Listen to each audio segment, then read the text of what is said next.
السلام علیکم ناظرین، آپ دیکھ رہے ہیں خبریں ڈیجیٹل۔ میں ہوں عرفان طاہر چوہان۔ اس وقت موجود ہوں راولپنڈی اڈیالہ جیل کے باہر۔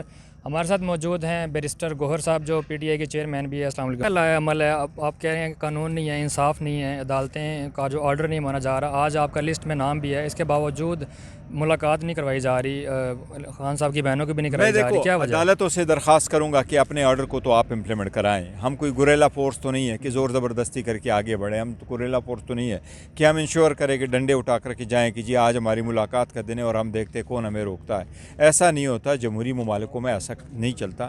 لیکن ہم یہ ضرور کہتے ہیں جی ہمارے اگر ہائی کورٹ نے آرڈر کیا ہے اور اس ایس او پی پہ آپ کا بھی نام ہے اور آپ نے ایگری کیا ہوا ہے تو یہ عدالت ہے اپنا آرڈر کو امپلیمنٹ کرائے۔ پھر اس میں یہ نہ ہو کہ اس ٹیوزڈے کو میں ملاقات کرنے دوں گا اور اس ٹیوزڈے کو نہیں کرنے دوں گا۔ آدھا گھنٹہ کی ملاقات ہوتی ہے، 6 بندے ملتے ہیں، مختصر سا ہی اس میں انٹریکشن ہو جاتا ہے خان صاحب کے ساتھ، ایٹ لیسٹ یہ تو ہونے چاہیے۔ آج آپ اسلام آباد سیشن کورٹ میں پیش ہوئے ہیں، آپ کا بیان جو ہے وہ قلم بند نہیں ہوا گیا اور آپ کے جو وکیل ہیں لطیف کھوسہ صاحب، ان کی بھی وہ نہیں ہوئی پیشی ہوئی، تو کیا کہیں گے اس حوالے سے؟ دیکھیں جب سے وہ کیس چل رہا ہے تو میں ہر مرتبہ پیش ہو رہا ہوں، آپ کی بات درست ہے، آج میں پیش ہو گیا تھا لیکن وکیل صاحب کی اویلیبلٹی نہیں تھی۔ انشاءاللہ تعالیٰ نیکسٹ تاریخ ہمیں ملی ہے 8 جنوری، اگر وکیل صاحب انشاءاللہ تعالیٰ امید ہے کہ وہ اویلیبل ہوں گے تو انشاءاللہ اس میں اسٹیٹمنٹ آئینی عدالت کو پاکستان کی سب سے پاورفل عدالت قرار دے دیا گیا، آپ تسلیم کرتے ہیں؟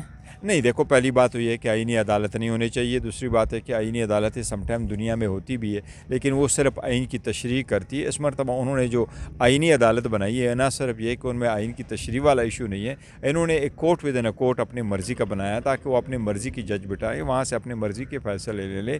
سیاسی نوعیت کے کیسز سارے اس کورٹ کو آپ دے دیں تو کوئی بندہ اسے ایکسیپٹ نہیں کرتا۔ ہم 27ویں ترمیم کو اور 26ویں ترمیم دونوں کو ریجیکٹ کرتے ہیں۔ پہلی بات تو یہ ہے کہ اس ایوان کے پاس یہ استحقاق نہیں ہے، یہ سارے آئے ہوئے لوگ تھے، ان کے پاس تو مینڈیٹ ہی نہیں ہے عوام۔ دوسری بات ہے کہ آئین ایک بڑا سنجیدہ مسئلہ ہے، اس پہ جب بھی آپ نے ترمیم کرنی تو ایسے ترامیم لے کے آئے جو عوام کی بہتری کے لیے ہو، ان کے حقوق کے تحفظ کے لیے ہو، آزاد عدلیہ کے لیے ہو، آزاد امپارشل ٹرانسپیرنٹ الیکشن کرانے والا الیکشن کمیشن ہو، اس لیے ادارے اس میں مضبوط ہو، انڈیپینڈنٹ ہو، ان کے سلسلے میں ہو۔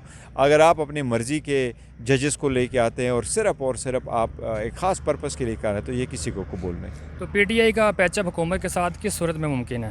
دیکھیں مشکل لگ رہا ہے، فی الحال تو ہماری کسی سے بات نہیں ہو رہی، نہ اسٹیبلشمنٹ کے ساتھ نہ حکومت کے ساتھ۔ ہم تو ہمیشہ سے کہتے رہے ہیں کہ سیاسی مسائل ہیں سارے اور سیاسی نوعیت کے کیسز ہے، یہ کورٹ کچہری والوں کیسز نہیں ہے اور ان کا ایونچولی تو سیاسی فیصلہ ہی ہونا، جتنا جلد ہوتا تو بہتر ہوتا، لیکن بڑا انفارچونیٹلی کہ کچھ بھی نہیں ہو سکا، بات آگے نہیں بڑھ سکی، لیکن ہماری خواہش ضرور تھی۔ چلیں لاسٹ میں یہ بتا دیں کہ علیمہ خان صاحب کے جو وارنٹ گرفتاری ہے وہ دوبارہ ان کی تعمیل ہو چکی ہے، اگر وہ گرفتار کرتے ہیں تو کیا عمل آپ کا؟